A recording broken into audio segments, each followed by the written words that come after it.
LDF convener EP. ജയരാജന്റെ BJP. പ്രവേശനവുമായി ബന്ധപ്പെട്ട വസ്തുതകൾ തനിക്ക് തുറന്നു പറയേണ്ടി വന്നത് എന്തുകൊണ്ടാണെന്ന് വെളിപ്പെടുത്തി ബി.ജെ.പി. നേതാവും ആലപ്പുഴ എൻ.ഡി.എ സ്ഥാനാർത്ഥിയുമായ ശോഭാ സുരേന്ദ്രൻ. ലോക്സഭാ ഇലക്ഷന് തൊട്ടുമുൻപാണ് ഇ.പി.യും ബി.ജെ.പി. പ്രവേശനവുമൊക്കെ പുറത്തുവരുന്നത്. അതിനു മുൻപ് ദല്ലാൽ നന്ദകുമാർ ശോഭാ സുരേന്ദ്രന് വടക്കാഞ്ചേരി സീറ്റ് CPM വാഗ്ദാനം ചെയ്തിരുന്നുവെന്ന് ഒരു വെളിപ്പെടുത്തൽ നടത്തിയിരുന്നു. തുടർന്നാണ് ശോഭാ സുരേന്ദ്രൻ അങ്ങനെയല്ല കാര്യങ്ങളെന്ന് വ്യക്തമാക്കുന്നത്.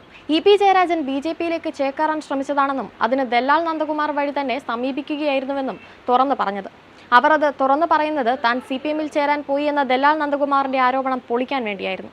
അതല്ലെങ്കിൽ ആലപ്പുഴയിൽ ശോഭാ സുരേന്ദ്രൻ ജയിക്കുമെന്ന് ഉറപ്പായപ്പോൾ CPM തുറന്നുവിട്ട ഭൂതത്തെ തളയ്ക്കാൻ ശോഭാ സുരേന്ദ്രന് മുൻപിൽ മറ്റൊരു വഴിയുണ്ടായിരുന്നില്ല. ഇപ്പോഴും അതേ അവകാശവാദങ്ങളിൽ തന്നെ ഉറച്ചു നിൽക്കുകയാണ് ശോഭാ സുരേന്ദ്രൻ. ഒരു തരി പിന്നോട്ട് മാറിയിട്ടില്ല. വോട്ടെടുപ്പിന് മുൻപ് തന്നെ അപകീർത്തിപ്പെടുത്താനുള്ള ഇടതുപക്ഷത്തിന്റെ ശ്രമങ്ങളെ ചെറുക്കാനാണ് താൻ വിശദാംശങ്ങൾ വെളിപ്പെടുത്തിയതെന്ന് തീർത്തു പറയുന്നു. ഇ.പി. ജയരാജനും ബി.ജെ.പി. നേതാക്കളും തമ്മിൽ 3 റൗണ്ട് ചർച്ചകൾ നടന്നു. കേരളത്തിലെ LDF-ന്റെയും UDF-ന്റെയും നിരവധി നേതാക്കളുമായി ബി.ജെ.പി. ചർച്ച നടത്തിയിട്ടുണ്ട്.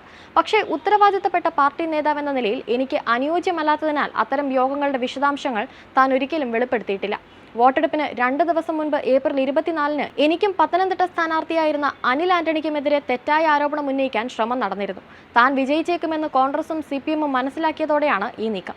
ദല്ലാൽ നന്ദകുമാർ ഒരു വസ്തു വാങ്ങാൻ എനിക്ക് നൽകിയ അഡ്വാൻസ് കൈക്കൂലിയായി കാണിക്കാൻ ശ്രമിച്ചു. പോളിംഗ് തലേന്ന് ഇത്തരമൊരു നീക്കത്തെ നേരിടാൻ ഞാൻ പരസ്യമായി ഇറങ്ങാൻ നിർബന്ധിതയാവുകയായിരുന്നു. ബി.ജെ.പി. തൊട്ടുകൂടാത്തവരല്ലെന്ന എന്റെ വെളിപ്പെടുത്തലുകൾ ജനങ്ങൾ മനസ്സിലാക്കി. LDF കൺവീനർ അല്ലെങ്കിൽ CPIM മന്ത്രിമാർ പോലും ബി.ജെ.പിയിൽ ചേരുമെന്ന് കേരളത്തിലെ വോട്ടർമാർ തിരിച്ചറിഞ്ഞു. ഞങ്ങൾ പല മുതിർന്ന CPIM കോൺഗ്രസ് നേതാക്കളുമായി ചർച്ച നടത്തിയവരാണ്. ഇതാണ് ഈ വർഷത്തെ തമാശ.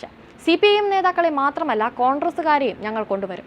കേരളത്തിലെ 9 മുതിർന്ന കോൺഗ്രസ് നേതാക്കളുമായി ഞങ്ങൾ ചർച്ച നടത്തിയിട്ടുണ്ട്. ഞാനിപ്പോൾ അവരുടെ പേര് പറയുന്നില്ല എന്നും ശോഭാ സുരേന്ദ്രൻ വ്യക്തമാക്കി.